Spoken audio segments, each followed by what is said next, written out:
It was just so random that like an act of God. This was a tremendous pressure and a real bright light.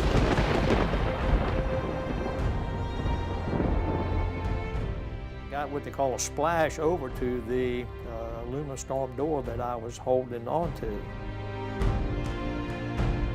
First, I thought somebody had shot me. I couldn't move my arm for about 45 minutes. It had run through his hand, down his right side, and out his toe.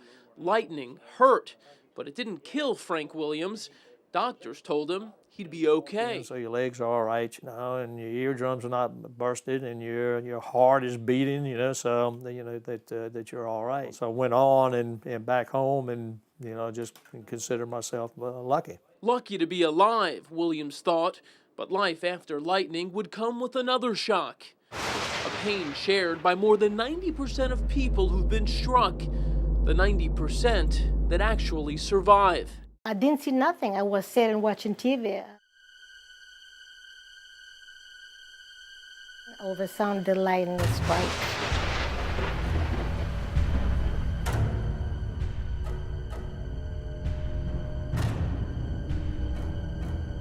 I knew something just hit me, but I don't know what it was. Memories of the flash that changed Mary Drackert's life, vivid 3 years later. Drackert still holds on to the flip-flops she says acted as a ground when she was struck. Of course, the flip-flop helped, because it was a rubber flip-flop, but I thank God first, I'm not dead, I'm alive. Like most survivors, Drackert feels lucky. She didn't suffer a direct hit, but the lightning still causing chronic issues that today make Drackert seem anything but lucky. Absolutely. I had to see a few doctors, and even a few months ago I had to have a biopsy because I have, if you can say, a rash right here that comes out. Doctors finding scar tissue, Drackert's lungs damaged from the lightning's intense heat. Not only does Drackert feel different, her world will forever sound different. Like a pressure cooker. If you hit a pressure cooker, it goes shh, non-stop. That's what I have in this year. I sit that day and night, that never goes away. A ruptured eardrum, the logical result of lightning crashing so close to Drackert.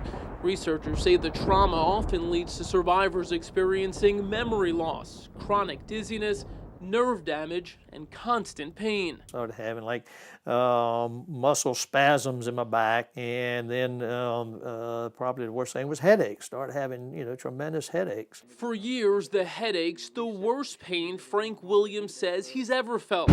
Worse even than getting struck by lightning. It would start at the back of your neck, and slowly you could kind of feel it coming on, and all of a sudden it would be like a full-blown, your head felt like it was going to split right wide open. Psychologically, Williams would also suffer. It was 1972, and there weren't many conclusive studies on the effects of lightning.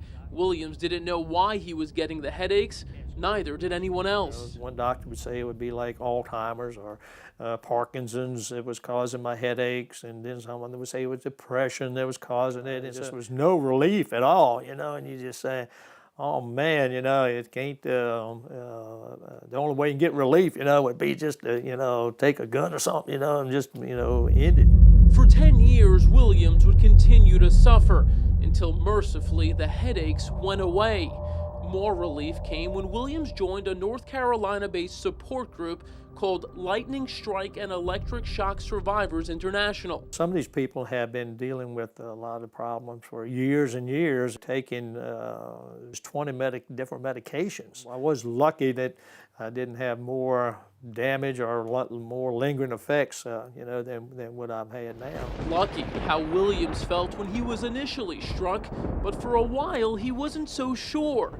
Today he's come full circle, feeling lucky after seeing the suffering of others just like him and considering he could have easily died. Or is there some reason, that you're still alive, and so you just kind of think about that sometime. But one thing has made me a little more appreciative of small things in life. I think if we kept something in you, like, hey, smell the roses, like they say. I think I take the time now to really smell the roses.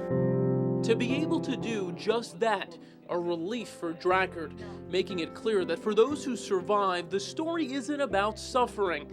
It's about overcoming and being able to live a life after lightning. So if I have a whistle in my ears, or headaches or whatever, or burn right here, it's nothing compared to some people who die. And I survived, let's put it that way. So I'm very lucky.